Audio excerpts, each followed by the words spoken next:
that's what I was thinking as I wrote some of these last night. Yeah. Do you need to play squash? Or, you don't have to play football. Helps. Yeah, that's what it certainly helps, because I think to appreciate people's movements and that on court and how frustrating it can be. Anyone from a sporting background. That's a good question. And I've had so many professional players say to me, you shouldn't be refereeing, you've never played at that standard. Yeah. But we can't get the professional players to referee. No, but that's a different, Jason knows better than us, that's a different That's what I just said, together. yeah. But they do. Oh yeah, because I think it's unfair that a player is asked to mark a game before he goes on court, which happens in team situations. If there's 5 on each side, inevitably 5s go on first, 5s and the 4s on 2 courts. One of those players from each team is going to be marking a game before they go on court. I don't see it so much a problem in the old county league, South Central, or whatever they call it these days. But certainly in the Premier B and Premier League, to me, there's no way should they be asked, especially the 1s and 2s, to mark a game before they go on court. I don't mind marking a game before they go on court. I get my eye in and everything else. But those boys, they're so switched on to perform. It's unfair. Once they come off court, they're normally last to play, so everyone's in showers anyway. For what reason? Because they nervousness, or because they got their head in the game, and now all of a sudden they've got to switch from the game to preparation stuff, isn't it? Yeah. Okay. Do anyone prepare to mark a game before they go on court? No. That's the way I look at it. I mean, just to go back to your question about whether it matters whether you play squash to be a referee. I think it helps that we have an understanding of the game. The way I've used it as a referee is quite often when we were players, we've been refereed ourselves, and we know what it's like to be on the other end of a decision, don't we? Whether it's a yes, no, and how they've explained it. And sometimes when I was a player, I would look up and ask for a decision, and the referee's not even looking at me because they've got their head down looking at the sheet. And I get frustrated thinking, well, are you watching this match or not? Or I'd ask them a decision, or I'd ask the reason why they gave a decision. And they talk down to me as if I was back at school. Yeah. And I'd immediately get my back up, because not only am I fighting for my life here on the squash court with my pulse racing at 200 beats a minute, but now they're talking down to me like I'm some sort of kid, and you get even more frustrated. So what I've tried to do as a referee is I've tried to learn from that and think, well, actually, I'd like to referee the way I would. Yeah, no, that's great. What inspired you to become a referee, and how did you first get involved then?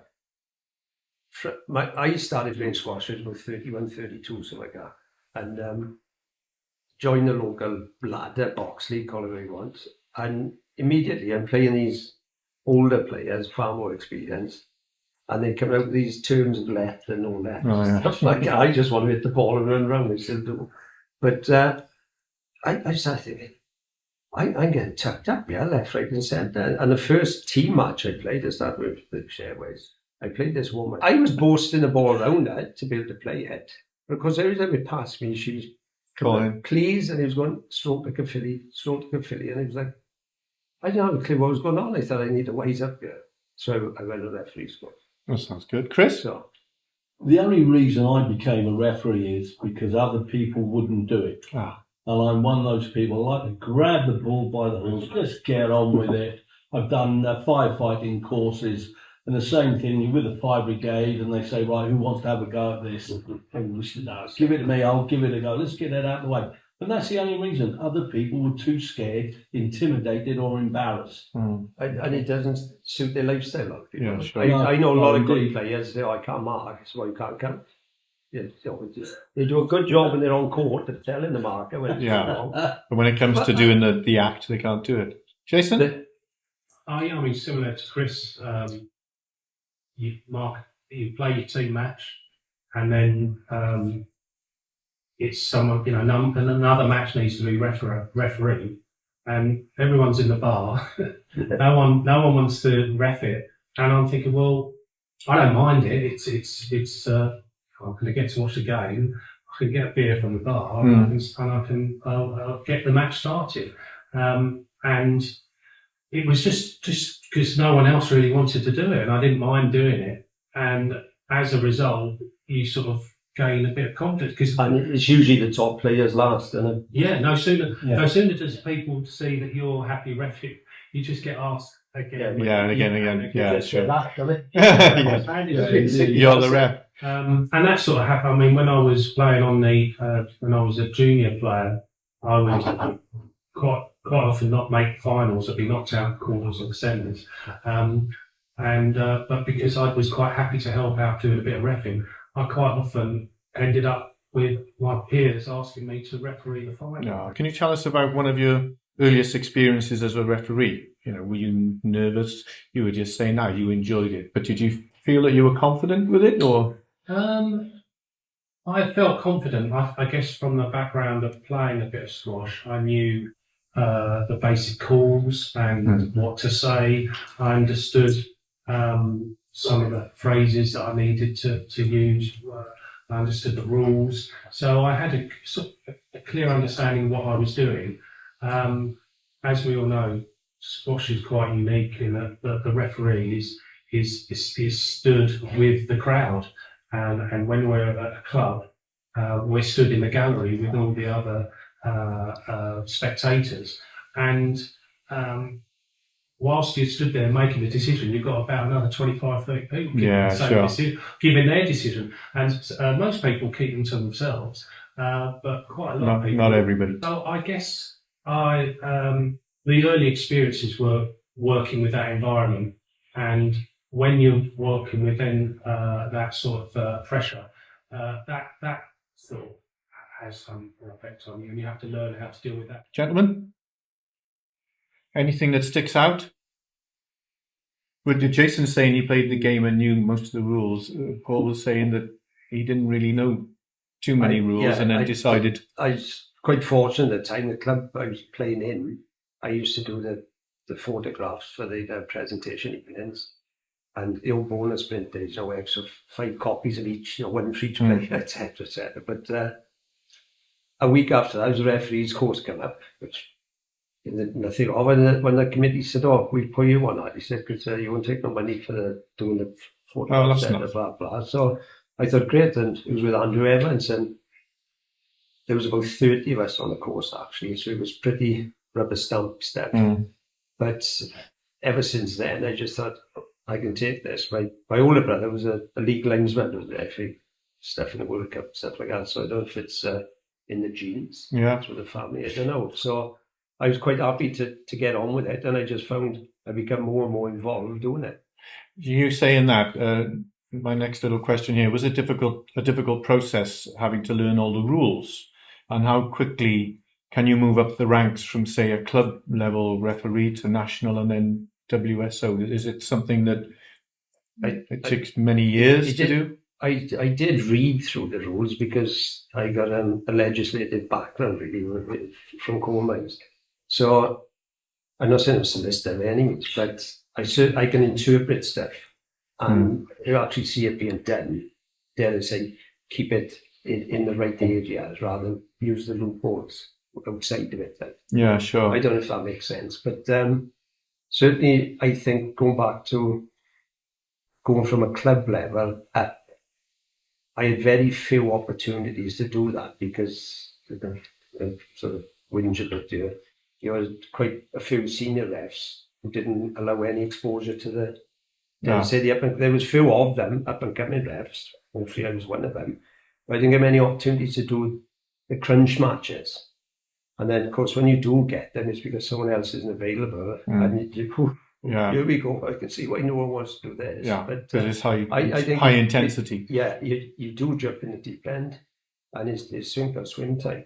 And I'm more than grateful to a lot of players years ago to tolerate it. Your learning curve. Yeah, sure. That's one thing. Chris, have you got something to add to that? Yeah, what I realised quite early on is that most players, and it may well be the same now, don't know the rules, don't understand them. They have their own interpretation.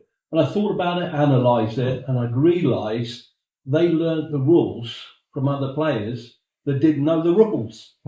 So even nowadays, when someone will criticise me, and I get it every match, it never changes.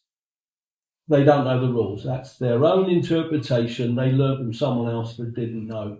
And that hasn't changed over 25, 30 years. Yeah. Jason, anything? Um, That's very valid, and I've got Yes, something in I- here with, should players be made to learn or Well, read the rules? So there is a requirement now with the WSO, if you play on the World Tour, that the players must complete a player certificate, which is mandatory, which goes through the rules, basic rules, and gives them clips in order to have a better understanding of what the rules are. So that's the answer to your question. Interesting. With regards to me learning rules, I would watch a hell of a lot of squash. So I'd be watching other referees and picking up tips from them and how they did it, and I would have a better understanding of what was going on. I eventually got invited. There was a guy at my club who was a world grade referee, and he approached me after one of my team matches and said, "I referee down National League down the road. Do you fancy giving it a go?" And I said yes, why not? And when I went down there, during that time, it was a referee marker situation, which is different to what it is now. That's something that's just you on your own. So one does a referee's role, but the other one is a marker. So one calls out, makes decisions. But what was good was I was with a very experienced referee who sort of mentored me in between games and gave me tips and spoke to me about what I could have said, or maybe I missed this. And so my development was pretty quick when I had experienced referees who were imparting their knowledge. It was more hands-on than it was reading rules. Yeah, that's definitely right there, just because it rubs off, doesn't it? Yeah. Just the correct terminology and stuff like that. Yeah, sure. I think it was Alex Goff said me once. He turned around and looked at me when I showed him change, which is quite normal.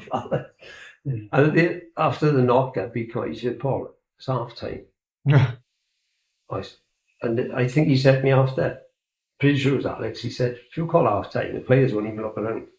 But if you shout change, they think, oh, what we got here?" Straight, just that one terminology. Yeah, and I seen the difference straight away. Whereas you'd shout change and you think, oh, who are you talking to, whatever. Shout half time, and that's all we ever do now. Players just change over. They don't even turn around and say, "Oh, who's marking this?" Or they recognise it. Yeah. So it's that little fine tuning, I think. It's true what Jason just said then. I've learned a lot. No, I have gone through the rules many times, and the rules do change from time to time. But I learned from these guys. Paul and I were away for PSA event in West Wales just a few weeks ago. I learned something from him. So every day is a school day with regard to that. And very often I'm watching Jason. That was in a bar, Chris. Doesn't matter where it was. It was helpful. Very often I'll watch matches that Jason is refereeing and I'll pick up things there. But one of the toughest things is there's 3 referees here. We could be sitting down watching the same match and come up with different things. It depends. It's very subjective. It depends how we view that situation at the time. Yeah, sure. So just to finish on this one then, what do you feel then has changed most since you started refereeing? So how long have you been refereeing? Over 20 years. 20 years? 25, 30 years for me. Oh, 35 years. Yeah, starting is 33 and 68 now. So a long time then. Is it technology, really? Technology. With the video reviews. I'm talking about at a professional level. Yeah, sure. That's helped us considerably because we can watch. Because when we're watching officiating at local events, we only get to see it once. And that's if you catch it, the first time, because there's so much going on, which is really difficult. Again, at the high level, you have the luxury of video replays, which has helped massively. I think in our situation where there's no, what do you call it? Video ref, yeah. Certainly in my 30 plus years, it's changed because although there's a lot more teams and players playing then, there's usually ex-rugby, ex-football players who not boisterous by any means, but there was a bit more aggression in the game. And I think possibly the last 15 years are going to take COVID out of it. But the juniors are disciplined better, I think, as opposed to, they see the older players quite aggressive on court, and that's what they started to follow. Whereas that's been tamed down a bit through conduct, etc., and a record system. So, I think we all got bad boy lists, which if we wrote 5 names down here, 4 of them would be exactly the same. But the one-off would be from your local club, which the others wouldn't know about. So in that environment, I try to be as fair as I can when I see possibly 2 of those people on the same court. I say, well, it's a blank sheet here. But as soon as you start performing, you will be come down on straight away. It's it's not going to sound harsh to them, but a neutral spectator, I think. No, well, you've got to be firm because it's where difficult it starts otherwise. from, isn't it? So that honeymoon period doesn't exist. I would say for me, less ambiguity with the rules and regulations within the game. It's become a lot more straightforward and, in my opinion, made it slightly easier to referee matches. Sort of straight down the line, very little grey areas. Get on with the game, gentlemen. And one of Jason's favourites, no comments. It's good. Yeah. And we need more of that. Well, it needs to flow, doesn't it? Control the game. Yeah, that's what we want. And the spectators want that. Yeah. They want to see the game play. They want to see the shots. They don't want to hear the referee or them talking. No, sure. Lovely. Thank you.